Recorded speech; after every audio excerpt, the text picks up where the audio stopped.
really nice just to breathe into those spaces. Breathe from your side, your back, your front. Fill up your inner tube to support your spine as you go through our practice.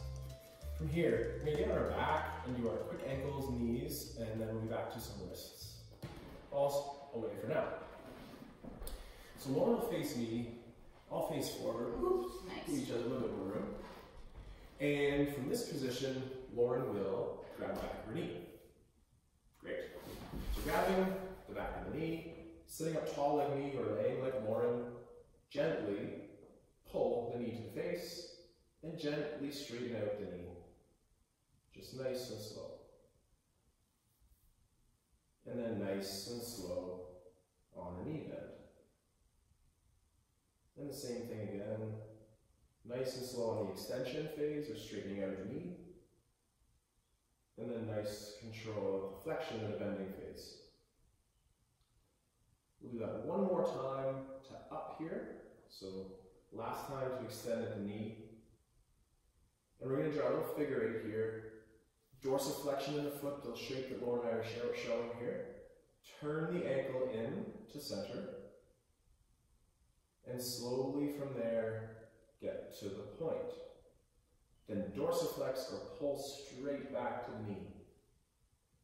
One more time the other way, out to the side.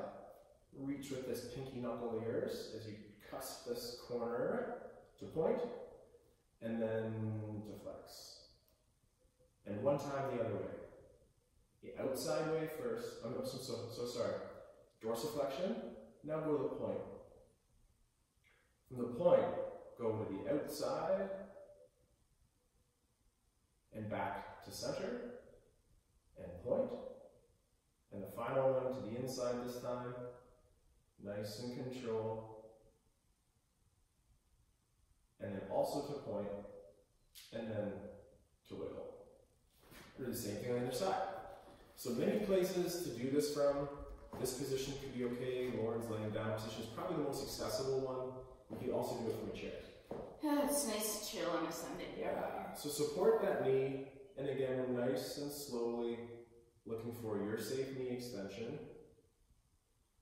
And then nice and calm down. You want to control both of those phases. And then same thing one more time, up and down. With that tension, we're looking to find the ways to make that nice and strong. And nice and slow down with that tension and control. And then one more time to straight. Find ways to make that strong and straight. Then from here, at the ankle, we have that dorsiflexion shape. I'm going to draw the circle into the center. Slowly turn those corners with tension on my arch as I can to a point. And then I'm going to pull the ankle or the foot back to my shin. Then I'm going to go to the side, laterally, reaching with that pinky knuckle of mine as I draw this imaginary circle laterally. And then come back to dorsiflex. From here, go back to the point. And from the point, draw the circle in one more time. The tension and control.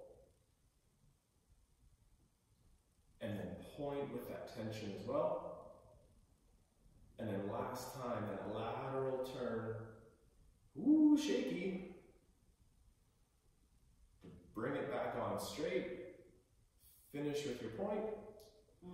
And finish with your wiggle. And gently, casually, lightly bring the knee back down. Great. One more thing from our back again. I'll be standing for this. Lauren will stay on her back. She looks pretty blissed out. So, there's that word, but we'll get rid of it. That's okay. We're going to take an ankle and place it on the knee. And I recommend you do it from Lauren's position from standing. From laying down, I'm sorry. So nice little figure four-leg position. Gently bend the straight leg. Gently bend that straight leg of Lauren's.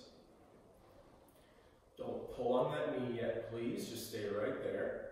Now gently hike a hip. And then set a hip to level. Hike a hip, set a hip. Hike a hip, set a hip. Casually do that once or twice more. and build the awareness, and maybe the balance if you're going to stay in the leg, that the hips can do that. What we do most often in our practice here, want them to be level. So gently return that leg to the floor. Yeah, you can straighten out that leg anyhow down, and then we'll just switch once here. And again, to bring the ankle to that outside of the knee. And again, it might be here, avoid that overcross. And again, hike a hip, set a hip low. Hike a hip, set the hip low. About two more. Hike a hip, and set low. The last one here, hike a hip, and set low. And then casual as always, return the leg to the floor. Great. A little quick wrists. We'll do a little bit of work on our wrists today, so do a little more wrist prep, which again is a nice carryover from our handstands yesterday to help us with our handstands. Okay. You want to do wrists? I do wrists. Okay, so I'll turn you face. Or is that the wrong outfit? Okay, we'll get more instructing in a second when the camera angle is better. Okay, so our wrist extension again is this pose that we're both showing here. We have wide open fingers, the blood donations are forward, the shoulders are low, and then I love our first knuckle push-up from this position. So nice and casual again, first knuckle push-up, and down, crushing the pop can. And those tree roots of your fingers, they are firmly placed in the floor. The knuckles, they're reaching down, they're creating tension. And then your tension-filled moments of the down or crushing that pop can down.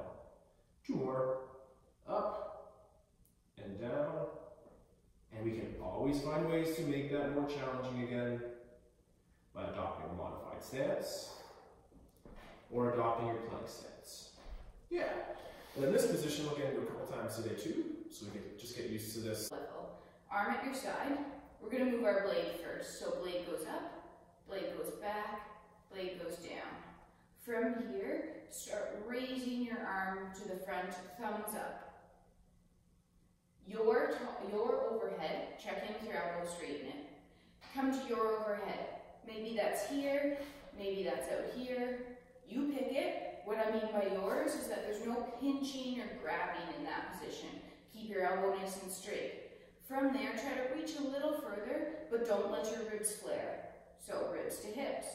From here, as you start reaching back, you're going to start rotating internally, or your palm is going to start facing the floor.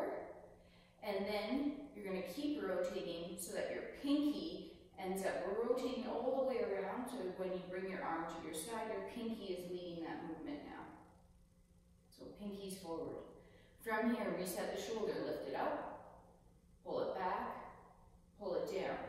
Pinkies forward, thumb leads, straight elbow, reaching back behind you, pause, pull your shoulder down, straighten your elbow. Could you reach a little further? Then you're going to hit a block and you're going to have to start rotating your arm back open.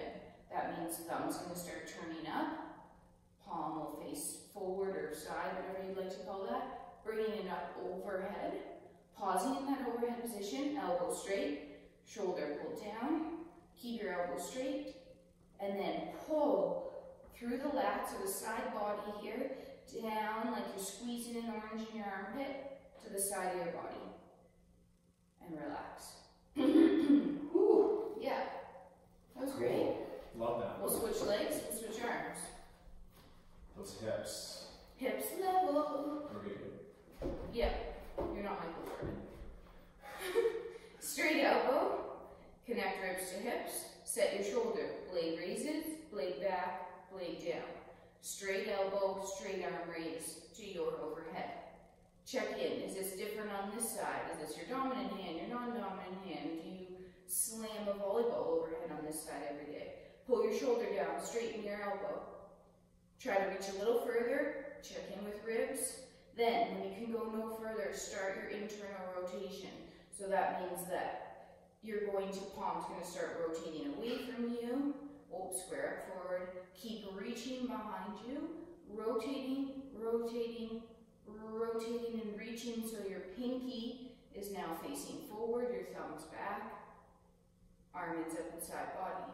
Hug your side body here. Hug it. Hug it. Hug it. Now, shoulder blade up, back, down. Ribs to hips.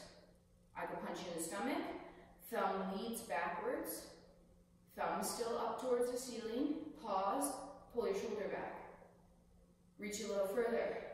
When you can't reach any further, start spinning in that socket so thumb starts to come up. Check in at your overhead position. Oh, my elbows keep bending today.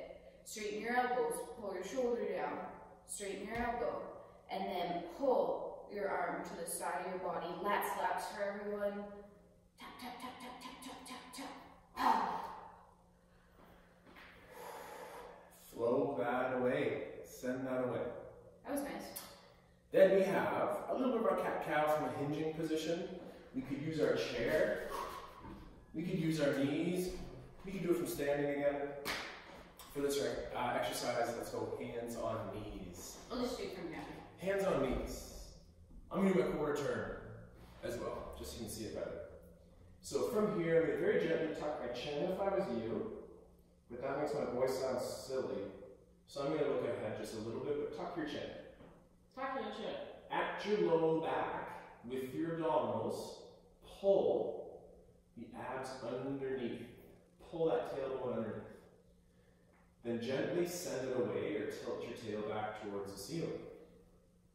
Shoulders are low. Pull on the kneecaps, pull on the floor, and ask your abdominals on the front to round the back. That's what they are designed to do. And then extend. And then one more time. Tuck under using the tension on the abdominals in the front to flex the spine. And then back into extension. And then just gently slide the hands up your knees if you're standing, and hands up the legs if you're on the floor like more. And again, there's that position. We'll come back to that in a little bit as well. Take a moment, check in. That's our low back. We're going to finish this segment with our T-spine or the rib cage. Same postures. I'm hinging, placing my hands on my knees, placing my shoulders low. You tuck your chin at home. I'm going to break that rule just a little bit. Tuck your chin. And now, we're looking for that extension and flexion through the upper back. So it's pulling the rib cage to the hips and pushing the sternum forward. Pulling the rib cage to the hips with the abs and anchoring on the front and exploring the extension at the back. And little to no movement